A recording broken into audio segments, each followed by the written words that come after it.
Assalamualaikum warahmatullahi wabarakatuh.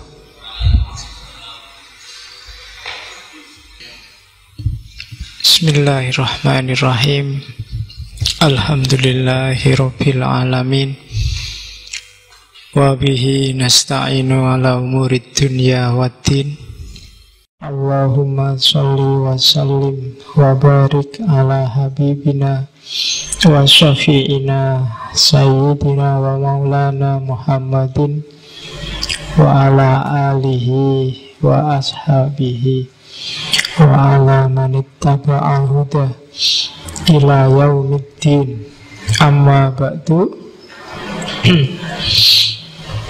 Bismillah, kita lanjutkan ngaji filsafat kita malam hari ini di sesi para syahid, para martir.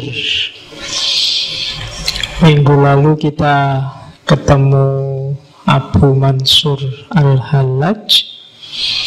Malam ini kita ketemu Syekh Siti Jenar, semacam penerusnya tapi secara tidak langsung. Jadi sebenarnya saya tidak tahu kalian sudah pernah baca-baca atau sudah pernah ketemu atau belum sama beliau ini. Karena di toko buku hari ini banyak sekali, di perpus juga mungkin banyak referensi-referensi, materi-materi tentang Syekh Siti Jenar. Diskusi-diskusi juga banyak.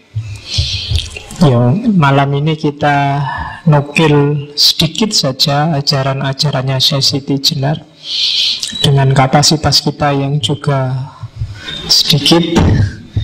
Jadi sak nyampe ya kan. Jadi Siti Jenar itu semacam sawah yang luas. Sayangnya kita tidak punya traktor, kita punyanya ya cangkul tapi kecil lagi. Jadi saintu malam ini ya. Kalau mau tuntas pikirannya Siti Jenar juga agak berat. Di samping waktunya terbatas, yang ngaji dan di ngaji juga kapasitasnya terbatas. Oke, jadi harus itu. Terus Syekh Siti Jenar ini sangat terkenal memang karena kontroversinya dan juga gerakan sosial yang dia lakukan zaman itu. Saya menyebutnya gerakan sosial karena kalau dari aspek pemikiran, sebelum Syekh Siti Jenar banyak yang punya gagasan-gagasan mirip Syekh Siti Jenar. Bahkan beberapa wali songo menurut catatan saya, Sunan Bonang, Sunan Giri, bahkan Sunan Kalijogo, itu ajaran-ajarannya juga mirip-mirip kalau ditelaah secara serius. Hanya saja mungkin ada beberapa yang kalau di buku-buku itu, di sidangnya para wali itu, kesalahannya Syekh Siti Jenar adalah sama kayak Al-Hallaj kemarin, membongkar rahasia yang harusnya untuk orang-orang khawas disampaikan begitu saja pada orang-orang awam. Nah, problemnya di situ. Makanya nanti kalau ada yang tanya, ngaji Syekh Siti Jenar kok cuma isinya itu Pak? Loh, audiennya belum nyampe, makomnya belum khawas. Daripada saya dituduh menyebarkan ajaran sesat kan ya. Jadi kita main aman. Oke, catatan pertama itu Syekh Siti Jenar ini termasuk grupnya para penyebar Islam di Indonesia yang awalnya sumbernya dari Gujarat, India. Gujarat ini bau Islamnya agak cenderung Persian, agak cenderung Syiah. Jadi kalau dirunut dari sejarah, jadi ada seorang mursyid Thariqah di Gujarat, Tarekat Sataria, namanya Syekh Abdullah Khanuddin. Ya, dari namanya Khan itu kan sudah ada bau India jelas. Kalian kan kenal Shahrukh Khan, Salman Khan, Amir Khan, itu kan baunya India jelas. Syekh Abdullah Khanuddin ini nanti punya anak dua, Syekh Ahmad Jalal Shah sama Syekh Abdul Qadir.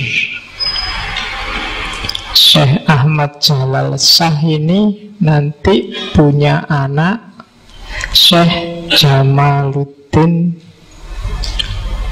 Jalal Shah.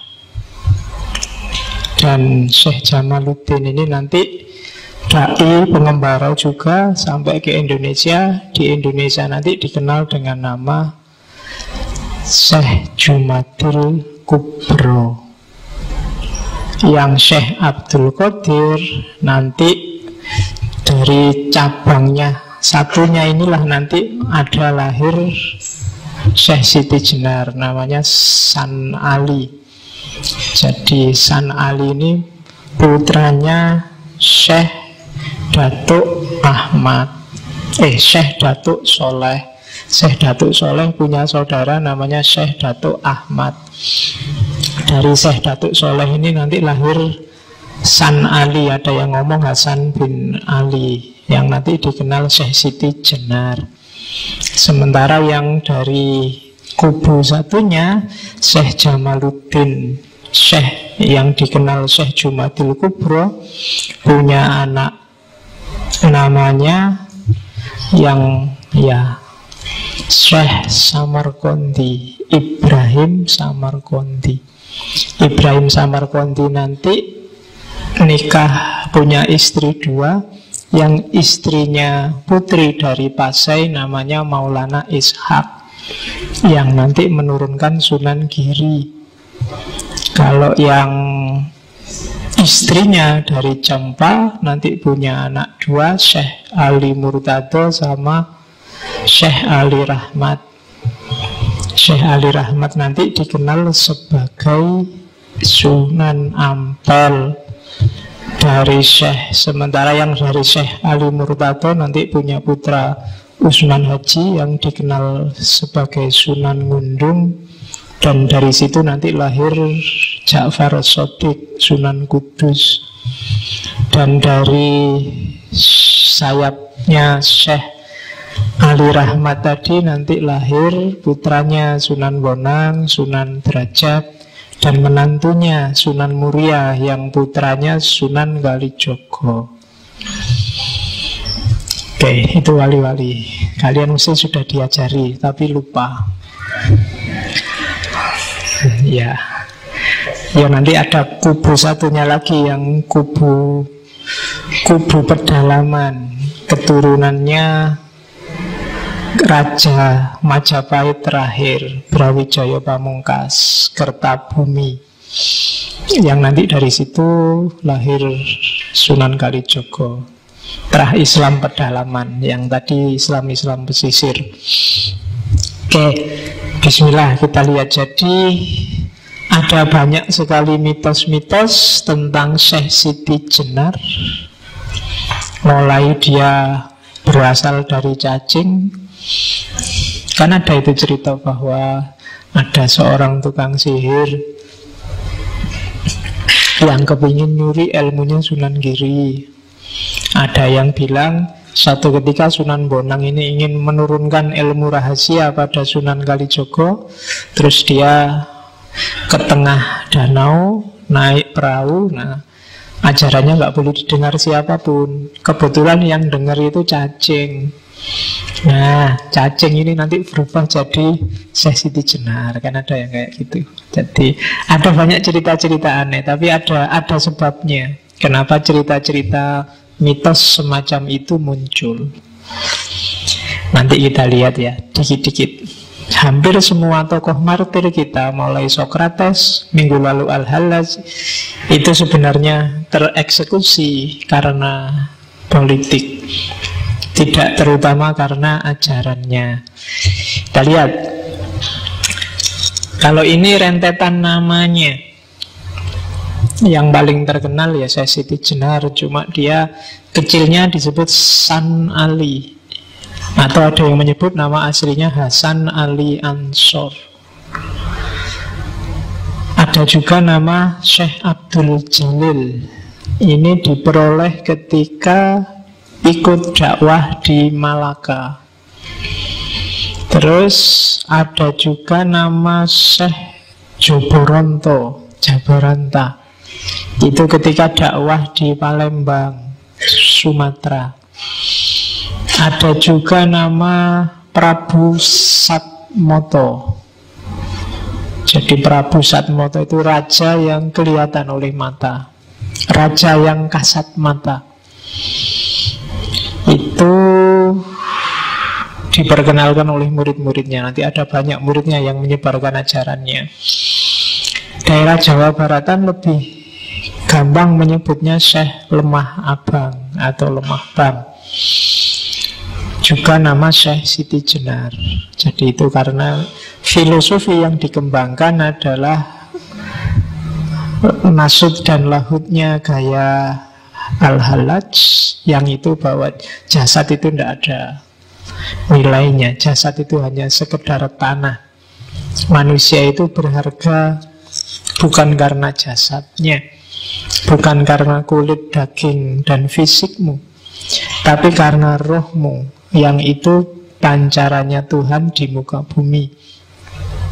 Dan itu Syekh Siti Jenar mungkin sering mengajarkan ini, sehingga oleh muridnya dinamai Siti Jenar. Dia sering mungkin berfilosofi tentang tanah merah. Maka nanti kita lihat seperti apa ajarannya. Ada juga nama Syekh Nurjati atau Pangeran Panjunan, atau kadang juga disebut Sunan Sasmito. Ini adanya di Babat Cirebon. Variasi lain ada Syekh Siti Bang, Syekh Siti Brit, Syekh Siti Luhung, naskah-naskah Jawa Tengah. Kalau Ronggo Warsito menyebutnya Sunan Kajenar.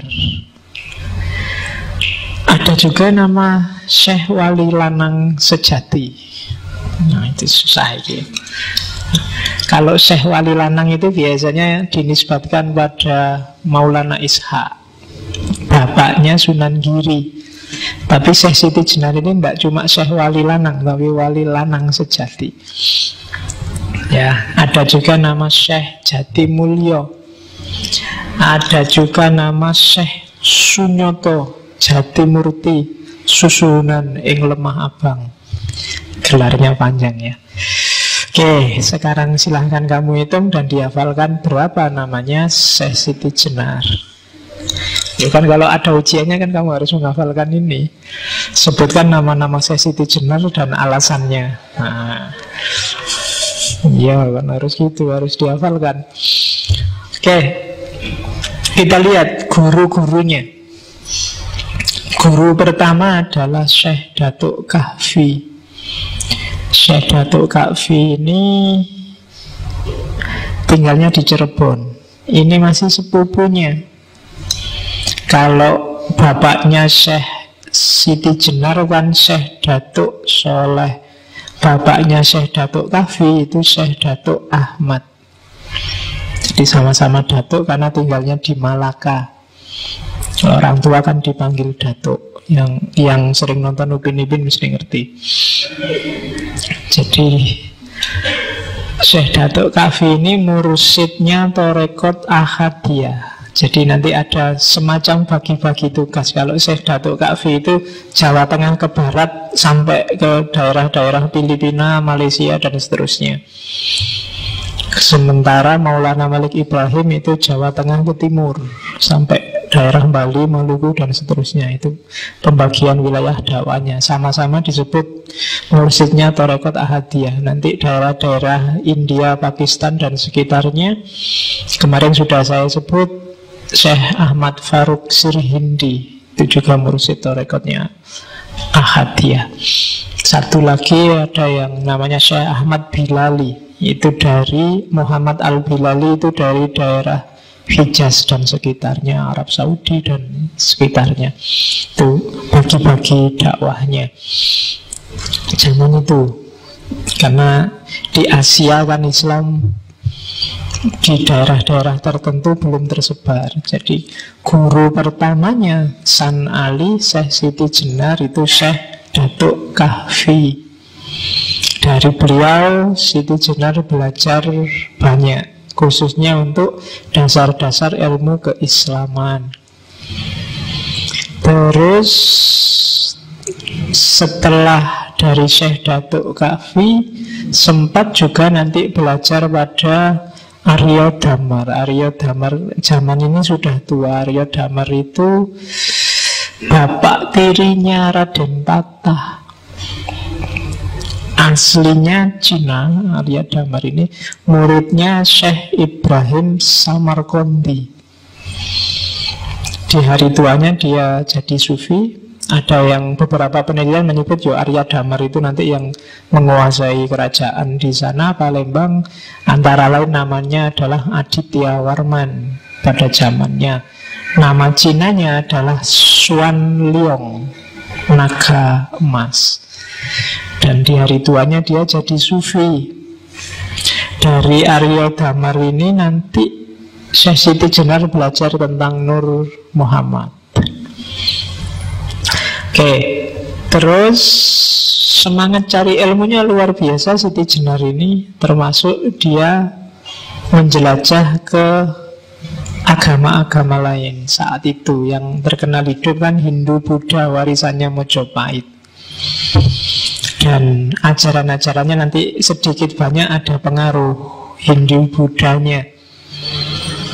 Jadi yang paling terkenal kan Siti Jenar itu belajar kitab nama warisannya Prabu Kertawijaya, Caturvipala. Ini kitab Hindu Buddha. Jadi agama khasnya Mojopahit itu kan mix antara Hindu dan Buddha. Orang menyebutnya Siwa Buddha. Siwa tapi masuk Buddha.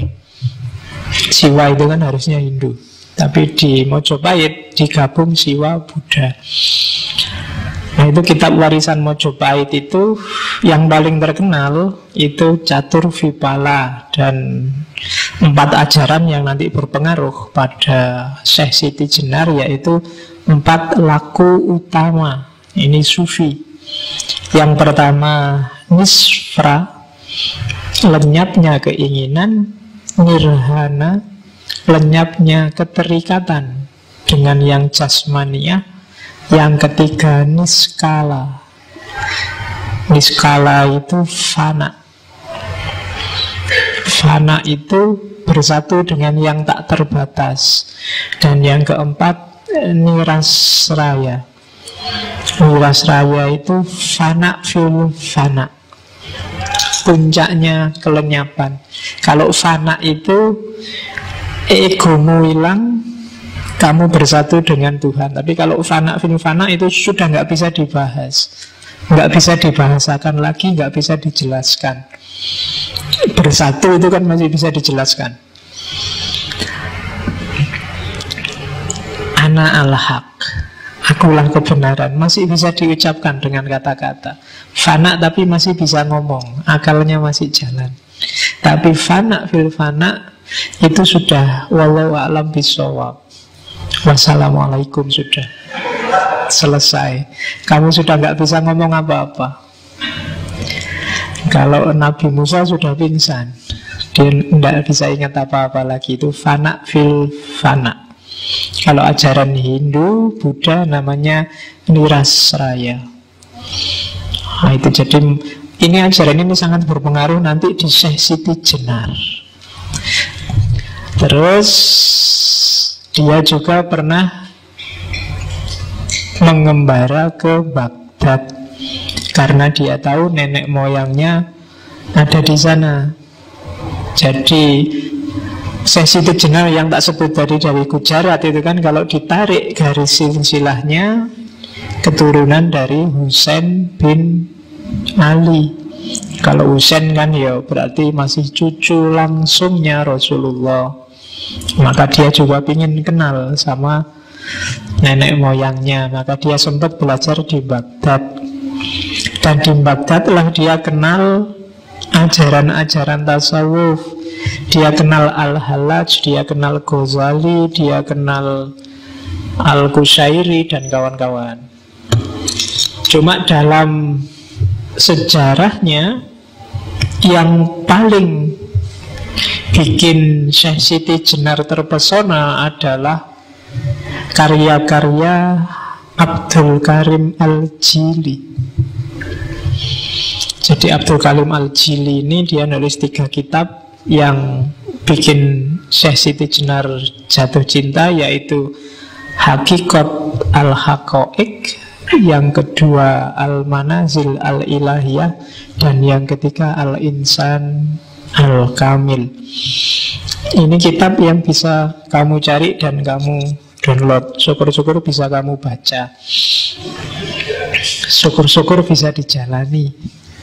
Apalagi yang Insan Kamil, nanti termasuk berpengaruh pada Iqbal dan kawan-kawan. Jadi konsep Insan Kamil dalam tradisi tasawuf yang paling terkenal kan memang dari Al-Jili, dan yang kedua dari Ibnu Arabi. Versi eksistensialisnya nanti disempurnakan oleh Iqbal dari India. Nah, jadi dengan bekal dari guru-guru awal sampai guru-guru akhir, nanti Syekh Siti Jenar menjalani lakunya sendiri sebagai seorang sufi dan melakukan gerakan sosial besar-besaran waktu kembali berdakwah ke Jawa, yang kemudian dakwahnya ini meresahkan penguasa saat itu. Dan jadi transisi dari Raden Patah dan Sultan Trenggono. Jadi Syekh Siti Jenar dan murid-muridnya dianggap mau bikin makar. Jadi Syekh Siti Jenar itu kan dulunya ketika berdakwah itu kan muridnya banyak dan dia bikin komunitas-komunitas. Komunitas ini nanti yang dikenal komunitas Lemah Abang. Dia buka hutan, buka daerah baru, pengikutnya banyak, dan cabangnya di mana-mana. Hampir di seluruh Jawa ada. Itu di catatan saya, daerah yang namanya Lemah Abang itu di Tangerang ada, Tangerang Banten, Bekasi ada, Karawang, Indramayu, Cirebon, Brebes, Pekalongan. Kemudian daerah Jawa Tengah sampai timur ada Wonogiri, Magetan, Pasuruan, Banyuwangi. Di Bangkalan, Madura ada Tanah Merah. Itu yang babat alas itu Syekh Siti Jenar dan kawan-kawan.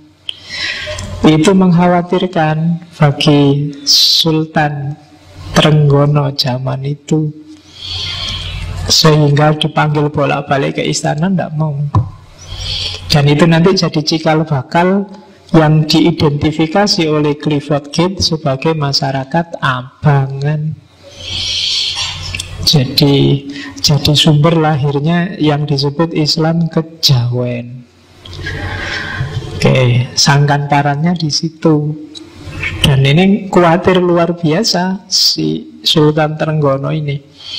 Apalagi ajarannya agak nekat, beda sama para wali yang santun, yang kayak kiai beneran zaman sekarang itu. Kalau Syekh Siti Jenar rada uraan kayaknya. Jadi dia pemikir bebas yang sejati. Jadi kendel, kalau ngomong juga kendel, kalau nafsir juga kendel, kalau dakwah juga berani. Itu yang bikin Sultan gerah dan memanfaatkan majelis wali untuk menyidangkan, dan bahkan nanti ceritanya sampai mengeksekusi. Meskipun ada banyak sekali versi apapun, tapi alur utamanya kelihatan bahwa Syekh Siti Jenar pada zamannya dianggap makar pada negara, khususnya negara Islam saat itu, atau yang anggap dirinya sebagai negara Islam, dengan gayanya masing-masing. Oke, jadi itu settingnya seorang Siti Jenar. Saya tidak tahu kalian memahaminya seperti apa selama ini. Biasanya yang tidak dalam membacanya, intinya Siti Jenar itu Suroto pemberontak, ajarannya sesat, terus dieksekusi oleh para wali yang ajarannya lurus, kan itu. Atau paling tidak mungkin di pemahamanmu selama ini kita tidak nyampe Siti Jenar itu salah, wong ajarannya orang khusus kok diajarkan pada orang awam. Yo, walau alam bisawab, tapi alurnya sebenarnya sudah kelihatan. Ada politik yang bermain di situ, sama kayak kasusnya Al-Hallaj atau Sokrates 2 minggu kemarin, termasuk minggu depan. Minggu depan rencananya kita ngomong martir juga, cuma biar nggak Islam terus yang dieksekusi. Minggu depan kita cari martir dari agama lain. Kita ketemu martir yang perempuan. Selama ini kan laki-laki, ada loh martir perempuan. Bahkan eksekusinya jauh lebih tragis, karena dikeroyok orang sak kota. Namanya dari tradisi Kristen Romawi kuno, namanya Hipatia, filosof perempuan awal. Kita ketemu minggu depan. Oke, hari ini masih lemah abang dulu. Oke ya, dan coba ceklah, jangan-jangan Jakarta itu ada satu tempat namanya Tanah Abang. Ya, lo iya, itu ada kemungkinan juga nyambung sanatnya sampai ke Syekh Siti Jenar. Carilah bekas murid-muridnya di sana. Sopo ngerti ada, sekarang banyak Cinanya di sana. Jangan-jangan keturunannya Arya Damar tadi. Oke, jadi itu setting sosial seorang Siti Jenar. Kita mulai melihat pikirannya, nggak usah terlalu lama di trik-trik politiknya. Ajarannya Syekh Siti Jenar itu dikenal sebagai ajaran Sasahidan. Satu akar kata sama syahadat. Jadi kesaksian yang tidak sekedar bersaksi, tapi juga sadar akan hakikat dirinya, hakikat Tuhannya, hakikat kehidupan ini, hakikat alam semesta. Cuma syahadatnya agak kontroversial. Jadi ini kayak syahadat versi Al-Hallaj, syahadat versi Manunggaling Kawula Gusti. Jadi bayangkan itu kalimatnya. Yang ngerti Jawa mesti bisa merasakan dahsyatnya kalimat itu. Ingsun anekseni ing zat ingsun dhewe. Satuhune ora ana pangeran namung ingsun. Lan nekseni ingsun setuhune Muhammad iku utusan ingsun. Iya sejatine kang aran Allah iku badan ingsun. Rasul iku rasaning sun. Muhammad iku cahyaning sun. Iya ingsun kang eling tan kena ing lali. Ya ingsun kang langgeng ora kena owah gingsir ing kahanan jati. Yang nggak ngerti Jawa ada subtitlenya nggak di situ? Ya. Ya ingsun kang waskita ora kasamaran ing sawiji-wiji. Ya ingsun kang amurba wisesa kang kuwasa wicaksana ora kekurangan ing pangerti. Biar sampurno padang terawangan, ora krasa apa-apa, ora ana keton apa-apa. Mung ingsun kang ngelimputi ing alam kabeh kalawan kodrat ingsun.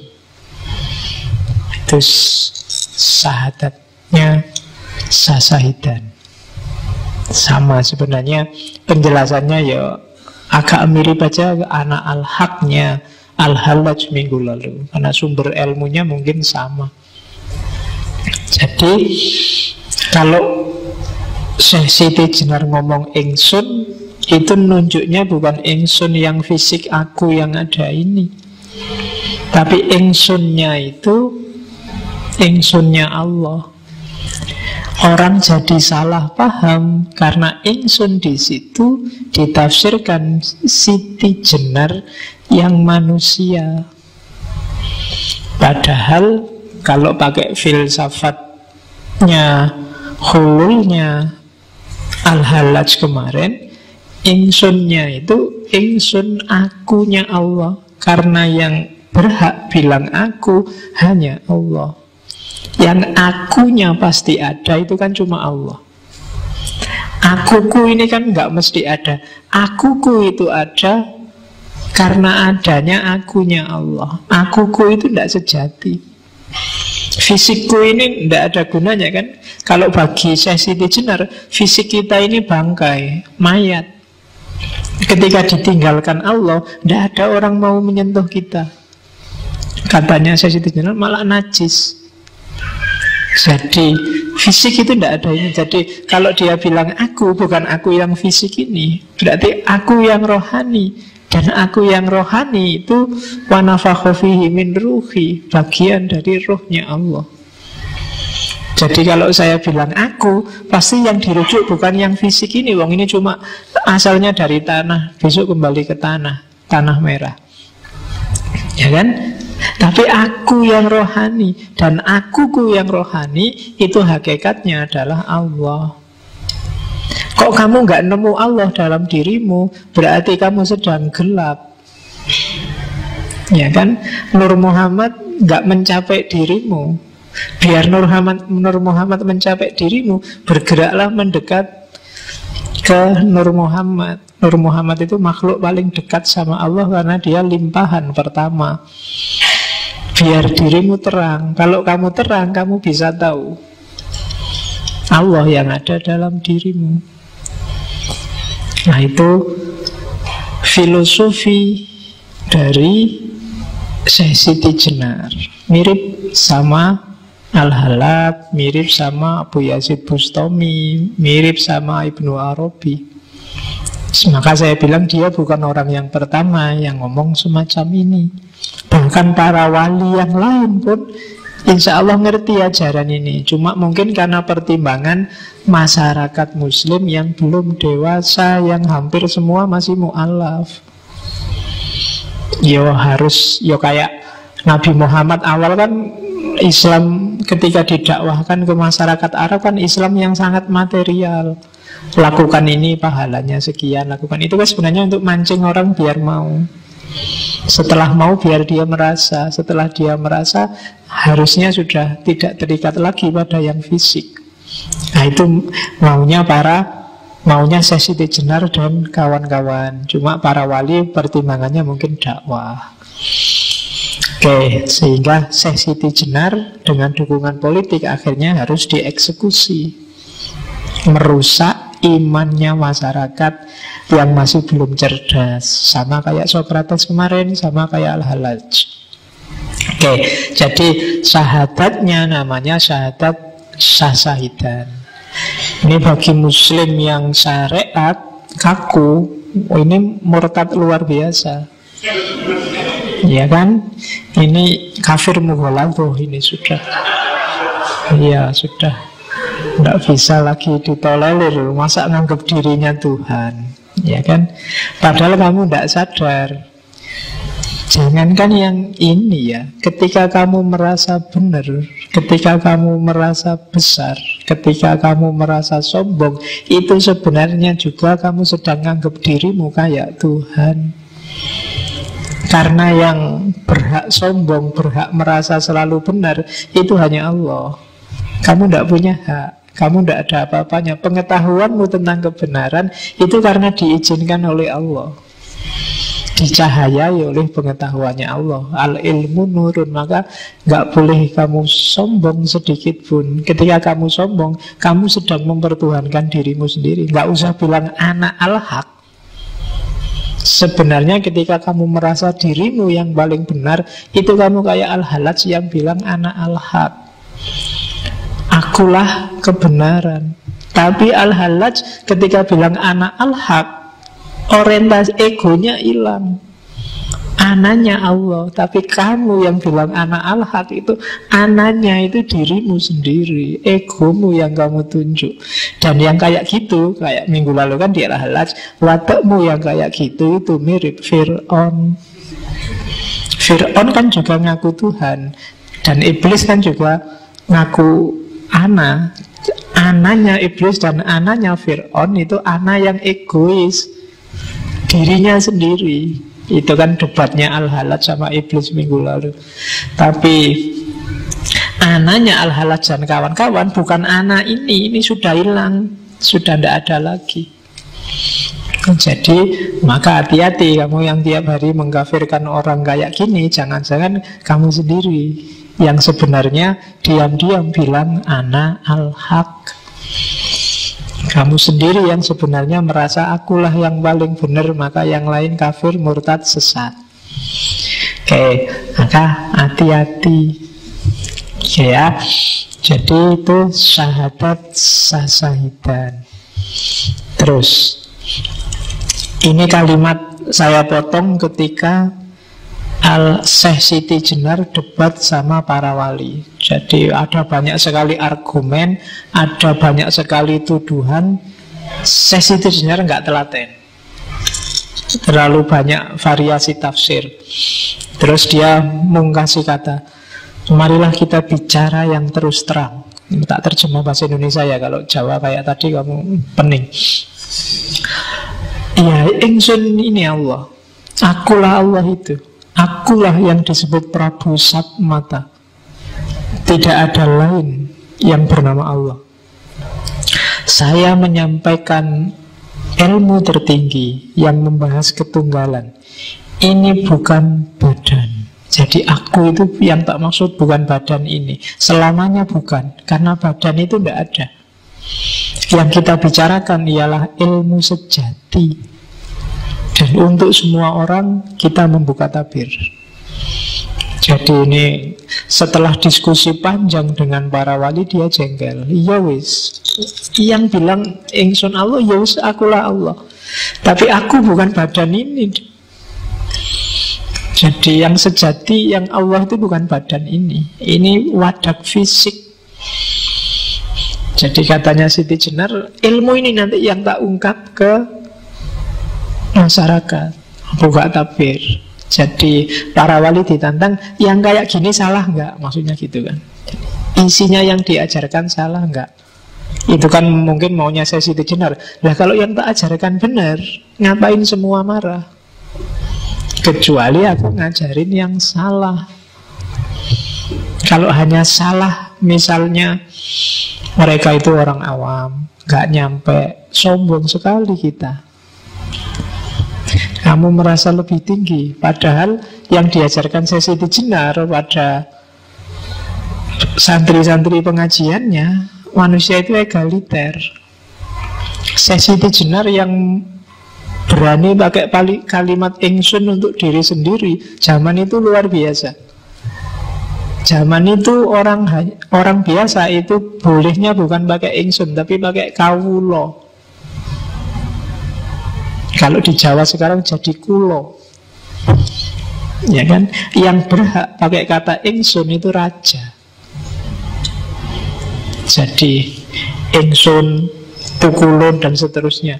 Dan Siti Jenar peduli amat dengan semua itu. Bagi dia setiap manusia sejajar, egaliter. Preklah dengan ingsun yang hanya untuk raja itu. Kalau kamu mau bilang ingsun, bilang aja ingsun aku. Tidak harus kawulo. Kalau kawulo itu kan hamba.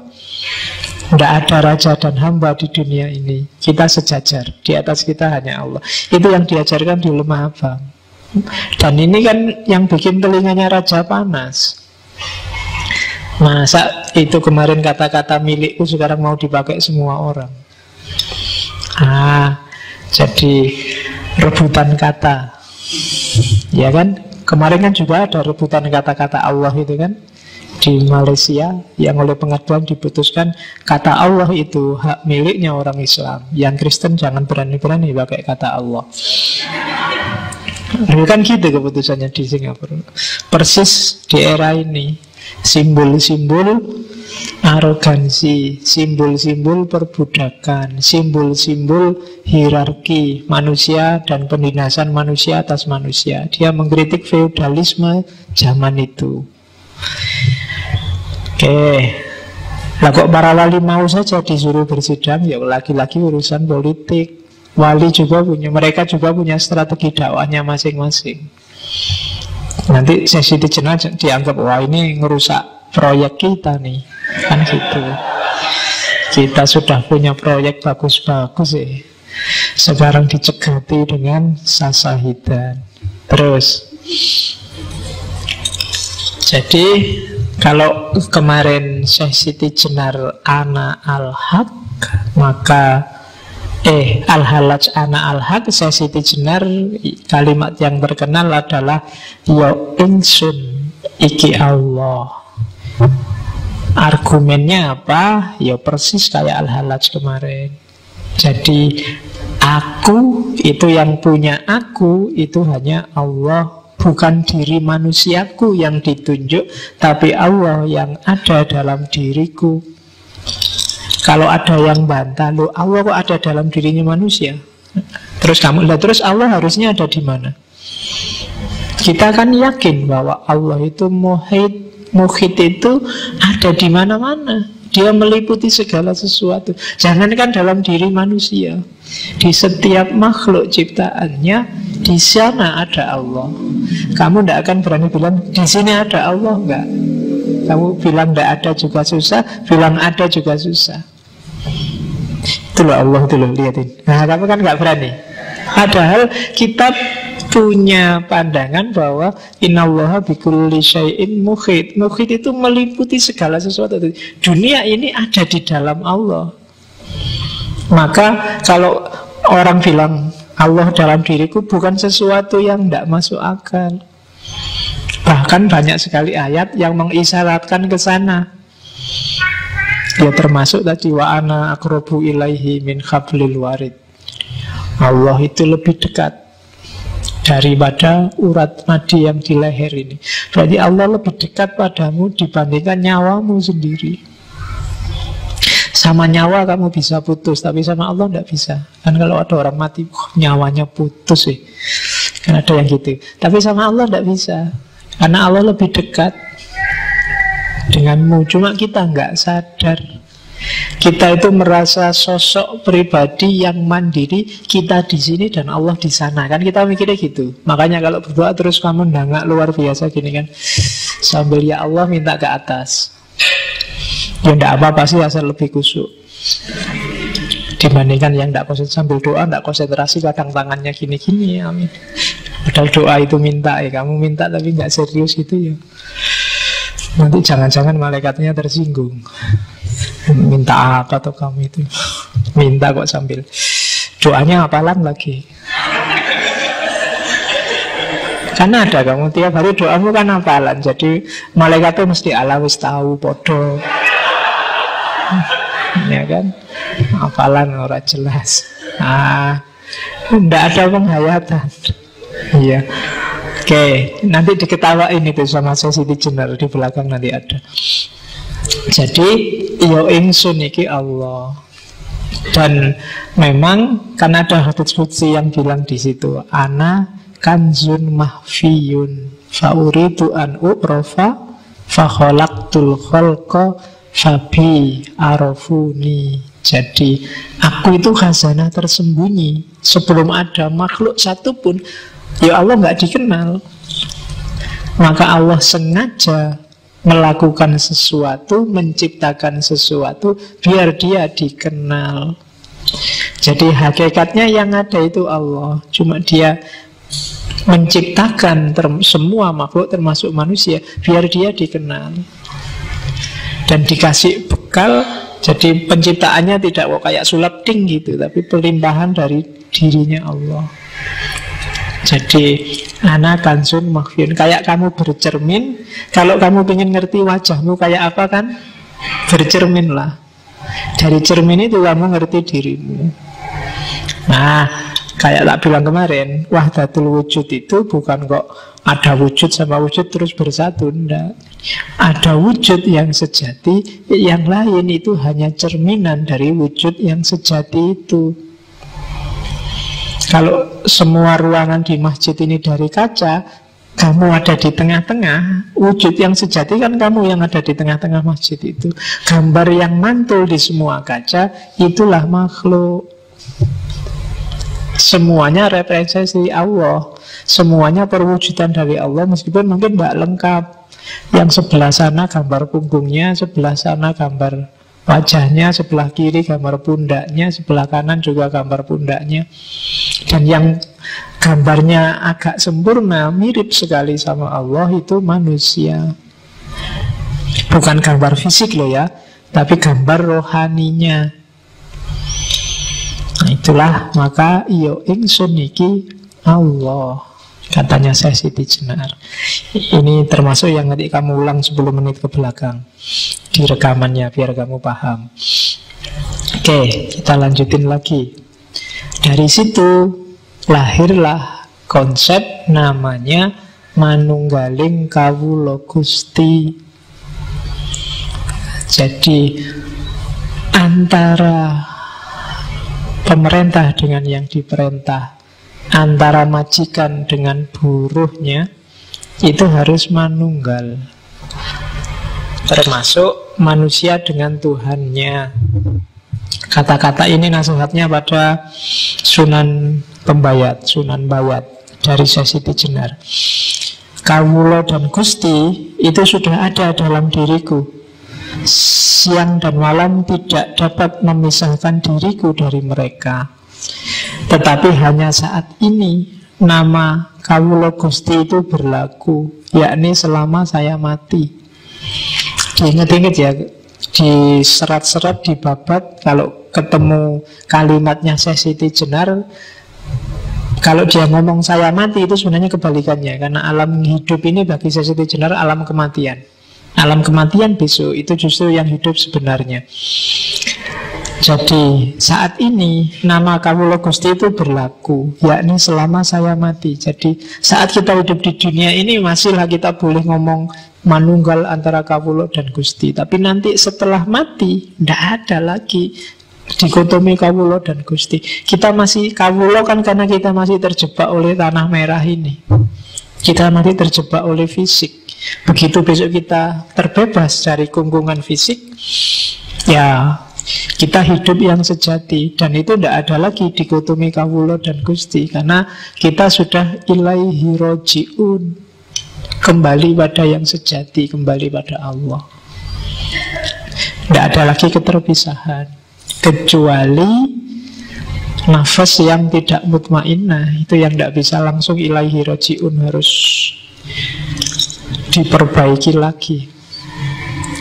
Oke, terus nanti kalau saya sudah hidup lagi, Gusti dan Kawula lenyap. Yang tinggal hanya hidupku, ketentraman langgeng dalam ada sendiri. Jadi sekarang filsafat hulul itihad manunggaling Kawula Gusti itu laku. Tapi besok tidak ada gunanya, wong sudah jadi satu. Sekarang masih bilang Ana al-haq, yo ingsun Gusti Allah. Itu sebenarnya masih, saya bilang tadi, masih rasanya ada jarak, masih fana, belum fana fil fana.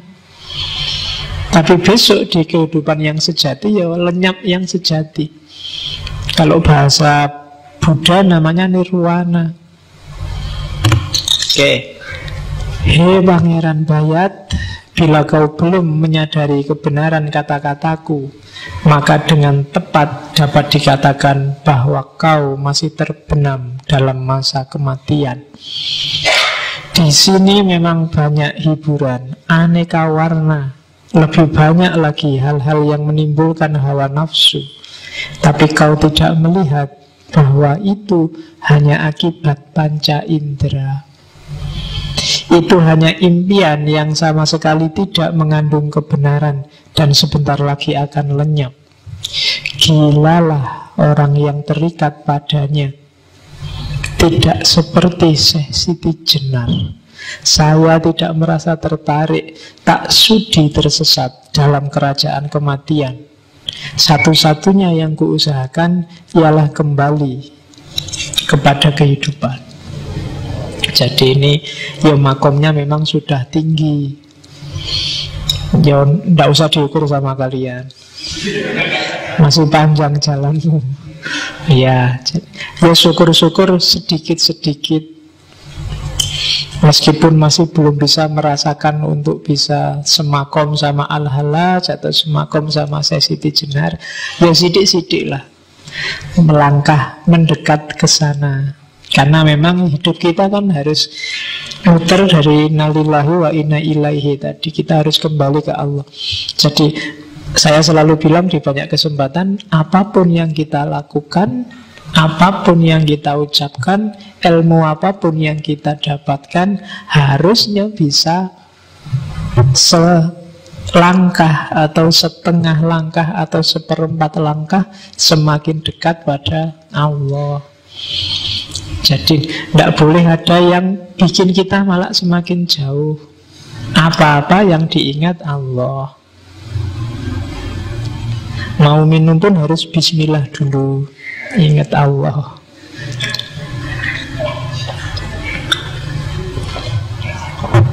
Jadi biarkan teh ini membawa kita sedikit lebih dekat pada Allah. Dulu kan harus gitu, apapun harus begitu. Karena jalur kita itu ilahi pada Allah. Kalau ada apapun kok malah bikin kamu semakin jauh sama Allah, berarti kamu salah jalan, kamu tersesat. Karena hidup kita kembali ke sana. Kalau kamu semakin menjauh, berarti kamu sedang salah jalan. Cepet-cepet balik, kan gitu. Jadi kiblatnya tetap pada Allah. Sampai akhirnya syukur-syukur kamu bisa lari cepat kayak para wali, dan sebelum kamu meninggalkan dunia ini bisa bersatu, bisa akrab. Level kita kan akrab aja ya, bisa dekat, mukorobah kalau bahasanya para sufi sama Allah. Oke, jadi itu namanya manunggal. Hidup kita prosesnya ke sana, jangan ada yang sampai lupa. Jadi dunia ini persinggahan sementara, atau sebenarnya bukan persinggahan. Jadi ini ya jalan kita. Kalau persinggahan itu kan kamu berhenti sebentar, tidak usah berhenti, jalan aja terus. Kalau butuh makan ya beli di perjalanan, kalau butuh minum beli di perjalanan. Tidak usah mampir lagi, umur kita tidak panjang. Kan kalau orang Jawa urip itu mampir ngombe. Sudahlah, tidak usah pakai mampir. Sekarang di kereta juga bisa beli minuman, di pesawat juga beli minuman. Tidak pakai mampir untuk ngombe. Jadi sambil jalan. Bahkan minum itu juga rangkaian perjalanan kita. Oke, itu ajarannya para sufi. Terus satu hal yang khas dari Syekh Siti Jenar, jadi dia punya strategi sendiri untuk membangkitkan kesadaran religius orang Jawa. Jadi Syekh Siti Jenar itu di banyak serat nanti punya banyak sekali jenis syahadat. Kalau kamu kan syahadatnya cuma satu, asyhadu alla ilaha illallah wa asyhadu anna Muhammad Rasulullah. Itu pun cuma kamu ucapkan, tidak pernah dihayati. Itu kan cuma di bibir kan, tidak pernah. Jadi yang syahadat mulutmu, rohmu belum syahadat, hidupmu belum syahadat. Di catatan saya itu ada namanya syahadat sekarat, ada syahadat paleburan, ada syahadat sejati, ada syahadat sekarat wiwitaning pati, ada syahadat sekarat hati atau syahadat Nur Muhammad, ada syahadat panetep panotogomo, ada syahadat pecating nyowo, dan seterusnya. Dan itu nanti isinya beda-beda. Saya nggak sempat kalau tak taruh satu-satu di sini kamu nanti malah bingung. Syahadatmu tetap itu aja, tapi dengan gayanya Syekh Siti Jenar. Jadi menurut Syekh Siti Jenar, syahadat itu adalah kondisi roh, bukan sekedar ucapan lisan. Jadi bukan hanya lisan, rohnya ikut, yang lahir dari akal, akalnya ikut, dan hatinya ikut. Dan tidak harus bahasa Arab. Hampir semua syahadatnya campuran, susunannya Arab dan Jawa, biar murid-muridnya ngerti. Jadi syahadatnya rohnya. Hidupmu itu harus melambangkan syahadat. Berarti Allah nomor satu, Rasul panutanmu yang utama. Jadi tunjukkanlah bahwa kamu sehari-hari itu percaya Allah itu ada. Kalau kamu galau, sumpek, stres, itu menunjukkan kamu tidak terlalu percaya bahwa Allah itu ada. Kalau kamu nakal, mursal, sakarepmu dhewe, itu juga menunjukkan kamu tidak percaya bahwa Allah itu ada. Kamu belum syahadat. Jadi syahadat itu ada dalam kondisimu yang percaya 100% bahwa Allah itu ada dan main dalam hidupmu. Selama ini mungkin kamu hanya yakin Allah itu ada, tapi bahwa Allah bermain dalam hidupmu itu biasanya agak timbul dan tenggelam. Kalau pas lagi sumpah itu baru kamu ya Allah sedikit. Tapi kalau lagi seneng enggak, kalau lagi biasa-biasa enggak. Jadi apa? Berarti kesadaranmu timbul tenggelam. Kamu belum bersyahadat. Karena ada ceritanya muridnya Sunan Kalijogo, aslinya muridnya Sunan Bonang, terus nyeprak dari muridnya Sunan Kalijogo, namanya Syekh Janggung, yang begitu diuji syahadat. Jadi satu ketika Sunan Bonang uji santri-santrinya untuk syahadat, yang lain fase-fase semua syahadatnya. Syekh Janggung ini, ayo giliranmu Syekh Janggung syahadat. Dia tidak baca syahadat, tapi terus keluar, naik pohon yang paling tinggi, terus menjatuhkan diri ke bawah dan selamat. Nah, ya kan? Jadi itu sebenarnya dia ingin menunjukkan pada gurunya, saya yakin 100% Allah itu ada. Kalau belum waktunya mati, ya tidak mati. Kalau mati, ya memang sudah waktunya. Ayo, kamu berani gak kayak gitu? Ya kan? Nanti di depan itu kan ada pohon besar itu. Saya percaya Allah itu ada. Kalau belum waktunya, ya enggak. Kalau sudah waktunya mau menghindar kayak apapun, ya enggak akan menghindar. Kenapa kamu nggak berani sekarang? Karena memang belum waktunya, Pak, kan gitu. Oke, jadi itu namanya syahadat roh. Jadi rohmu yang syahadat, maka hidupmu coraknya syahadat tadi. Kalau ada masalah apapun, nggak usah galau, Allah masih ada. Kalau kamu sedang bahagia karena apapun juga, nggak usah berlebihan. Kamu dapat pujian banyak orang juga, tidak usah gaya. Yang layak dipuji Allah. Kalau kamu bisa sebagus itu sehingga dipuji orang, itu kan karena izinnya Allah. Kamu dipinjemi beberapa kualitas bagus oleh Allah. Maka jangan bosen-bosen bilang Alhamdulillah. Semua yang kamu nikmati sekarang itu emangnya hasil karyamu. Kalau kamu pinter, pikiranmu kan sebenarnya dapat pancaran nur dari Allah. Kalau kamu cakep, itu dulu yang merancang dirimu kan juga Allah. Ayah ibumu gak merancang. Tiba-tiba kamu lahir jadi cakep.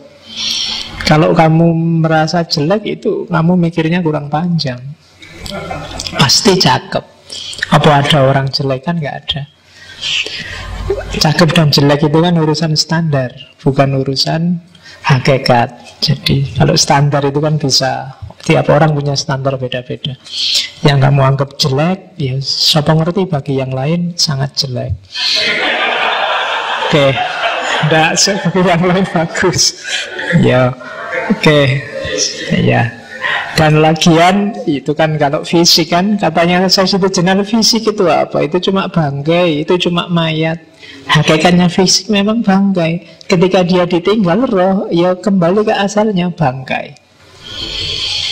Jangankan nunggu sehari, 1 jam aja. Secakap apapun orang, kalau rohnya sudah pergi, siapa berani mendekat? Ya kan? Sopo lah kuno yang kamu anggap paling cakep. Innalillahi pengumuman misalnya. Semalam aja lah kamu temani, terserah di kamar hotel paling mahal kayak gimana. Kalau mau. Itu menunjukkan bahwa hakikatnya fisik itu bangkai, kayak katanya Syekh Siti Jenar. Jadi syahadat, hidupmu harus bersahadat. Bahasa lainnya bertauhid. Allah harus nomor 1 dalam hidupmu. Nanti hidupmu akan tenang. Kalau yang syahadat cuma mulutmu, ya tidak ada gunanya. Sama kan kalau dengan yang sholat cuma tubuhmu, yang puasa cuma perutmu, yang zakat cuma dompetmu, dan yang haji cuma fisikmu, tidak ada nilainya. Orang tidak Islam juga bisa kayak gitu. Oke, terus sholat. Ini juga dikritik habis-habisan oleh Syekh Siti Jenar. Sholat kita selama ini sholat fisik masihan. Nanti Syekh Siti Jenar punya 2 konsep sholat. Yang pertama sholat tarek, yang kedua sholat daim. Jadi sholat tarek itu ya sholat kita sehari-hari, sholat 5 waktu itu. Jadi sholat yang kita lakukan sesuai syariat, itu namanya sholat tarek. Iya, harus kita lakukan sesuai makom kita.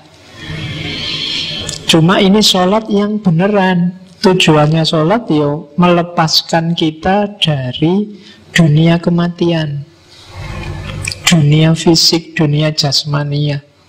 Makanya di Al-Quran kan ada sholat itu tanha anil fasya wal mungkar. Segala yang kotor dan keji, termasuk dunia fisik, itu akan mencegah kita karena sholat. Jadi sholat tarek itu bukan sholat olahraga yang kita lakukan tiap hari itu, tapi sholat yang hakikatnya kena. Kalau sholat kita semacam ini, kita akan terbebas dari alam kematian, alam duniawi.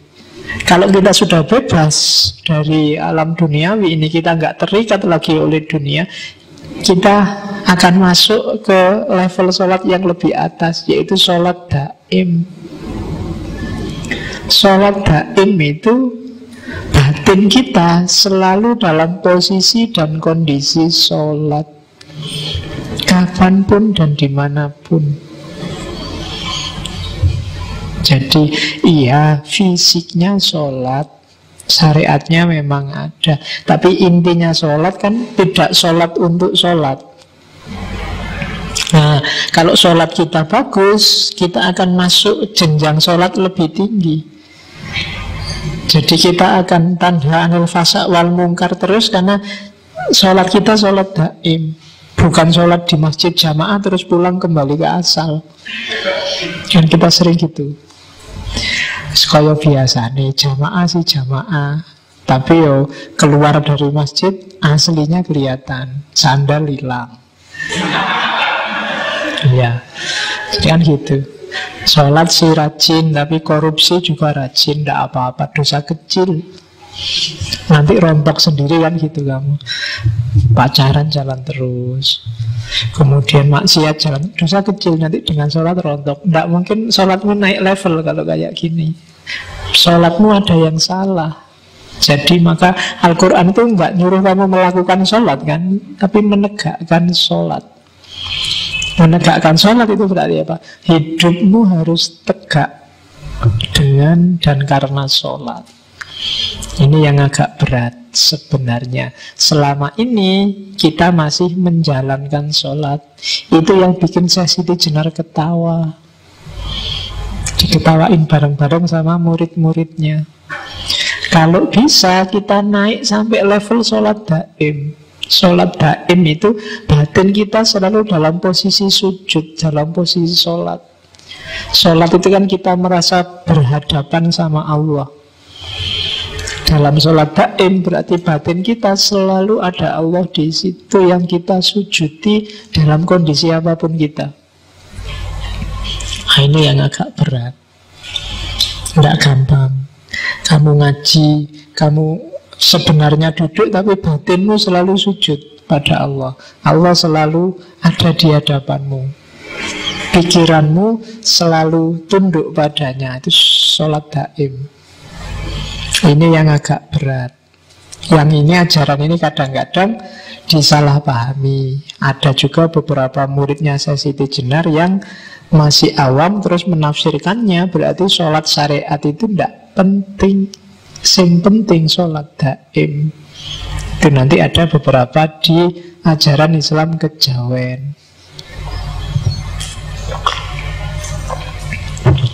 Jadi yang penting batinnya. Akhirnya maunya sholat daim aja, yang syariatnya ndak. Itu mungkin salah satu yang diprihatinkan para wali, karena memang orang belum makomnya untuk diajari yang gini-gini. Kalian aja kan juga ngomong-ngomong nih, wis ngerti ngene. Sholatmu masih bolong-bolong, ngerti sholat daim. Yang penting kan batinnya. Ngapain sholat utuh 5 waktu aja? Yang bahaya di situ. Kalau dari ngaji ini kesimpulanmu begitu, berarti ngaji ini melakukan kesalahan yang sama dengan Siti Jenar beberapa waktu yang lalu. Yang menangkapnya kamu harus lebih cerdas dari yang awam. Berarti apa? Fisikmu, syariatmu jadikan kendaraan untuk menuju batin. Orang tidak bisa ujuk-ujuk masuk ke batin. Harus ada manifestasi fisiknya. Tidak bisa kamu hanya jatuh cinta saja. Kamu juga harus bilang I love you, antar jemput, apel, SM. Kan harus gitu juga. Kalau cuma batinnya aja buat apa? Tenang aja, yang penting hatiku selalu ingat padamu. Tapi disuruh jemput tidak mau, di WA nggak pernah balas, disuruh neraktir alasan terus. Ya berdoain namanya, ya kan? Tidak ada gunanya. Jadi batin ya butuh lahir medianya, ya kan? Sama tidak ada nilainya rajin antar jemput, sering neraktir, WA-an tiap hari, tapi tidak ada cinta sama sekali. Itu lebih tragis lagi, ya kan? Sudah antar jemput tiap hari, terus kita temen aja ya. Ya wis, nasibmu itu. Oke. Nah, positioningnya sholat daim dan ajaran-ajaran sufi kan di situ. Orang terus yang nangkep jadinya salah paham, syariatnya ditinggal. Sing penting eling hati ini selesai. Nah, itu trouble. Oke. Itu potongan dari seratnya Siti Jenar. Pada waktu saya sholat, budi saya mencuri. Pada waktu saya zikir, budi saya melepaskan hati, menaruh hati pada seseorang. Kadang-kadang menginginkan keduniaan yang banyak. Itu kalau aku yang tanah ini. Lain dengan zat Allah yang bersama diriku. Nah, saya inilah yang maha suci, zat Maulana yang nyata, yang tidak dapat dipikirkan dan tidak dapat dibayangkan. Jadi sholat yang hanya fisik itu bisa jadi pada waktu saya sholat budi saya mencuri. Ya kayak tadi, sholatnya khusyuk tapi sandal hilang, kotak masjid kadang-kadang juga bisa hilang, ya kan?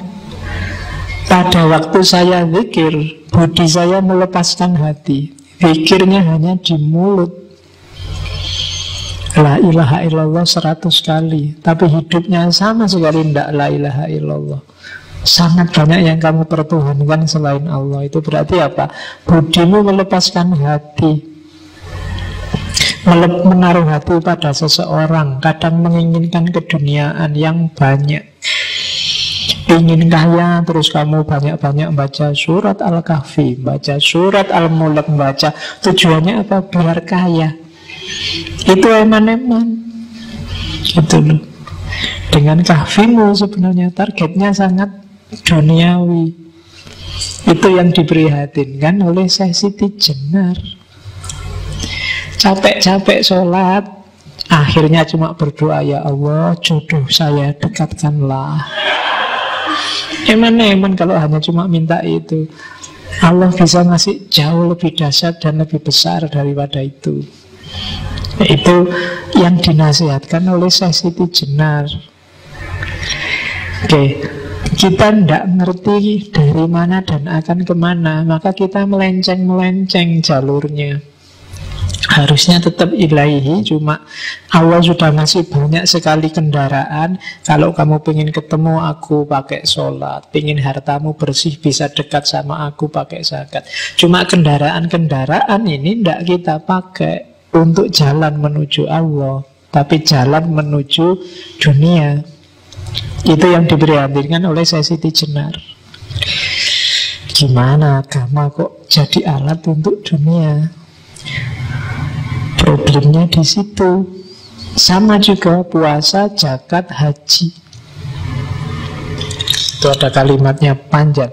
Sahadat, sholat, dan puasa itu sesuatu yang tidak diinginkan, jadi tidak perlu. Adapun zakat dan naik haji ke Mekah, itu semua omong kosong, palsu kabeh. Itu seluruhnya kedurjanaan budi, penipuan terhadap sesama manusia. Orang-orang dulu yang menuruti aulia karena diberi harapan surga di kelak kemudian hari, itu sesungguhnya keduanya orang yang tidak tahu, baik aulianya maupun orang-orangnya. Lain dengan saya, Siti Jenar. Tidak pernah saya menuruti perintah budi, maksudnya perintah akal. Bersujud-sujud di masjid mengenakan jubah, pahalanya besok saja. Bila dahi sudah menjadi tebal, kepala berbelulang, sesungguhnya ini tidak masuk akal. Di dunia ini semua manusia sama. Mereka semua mengalami suka duka, menderita sakit dan duka nestapa. Tiada beda satu dengan yang lain. Oleh karena itu saya, Siti Jenar, hanya setia pada satu hal saja, yaitu Gusti Zat Maulana. Jadi bagi Siti Jenar, semua ibadah yang tidak demi Zat Maulana itu palsu. Ketertipuan budi, bahasanya dia kedurjanaan budi. Akal yang durjana, akal yang jahat, menyelewengkanmu dari yang hakiki. Jadi kamu setia, kamu mengabdi pada yang selain Allah, termasuk surga. Surga itu tipuan, katanya Siti Jenar. Itu permen untuk anak kecil. Ya kan? Kayak adikmu sholat yuk, nanti tak kasih permen, itu surga. Jadi jangan berhenti di situ. Kita itu yang saya bilang tadi, inna lillahi wa inna ilaihi, hinya Allah, bukan jannah. Jadi surga neraka bukan itu. Kalau ada aulia meyakini itu, katanya Siti Jenar, baik aulianya maupun umatnya itu sama-sama tidak tahu. Ya tak tulis tidak tahu, karena kalau pakai bahasa Jawa yang itu kasar. Ya bahasa Jawa ini gak ngerti itu kan bodoh. Kalau bodoh kan rapena, mungkin goblok lebih halus. Ya, jadi Siti Jenar mengkritik itu. Jangan suka dengan yang kepalsuan deh. Emangnya Allah butuh sholatmu, butuh zakatmu, butuh hajimu? Kan enggak. Kamu yang butuh. Butuhnya untuk apa? Untuk mendekat ke Allah, menemukan kesejatian. Karena kesejatian hidup kita itu Allah. Begitu ketemu Allah, semua yang lain enggak penting lagi, termasuk dirimu sendiri.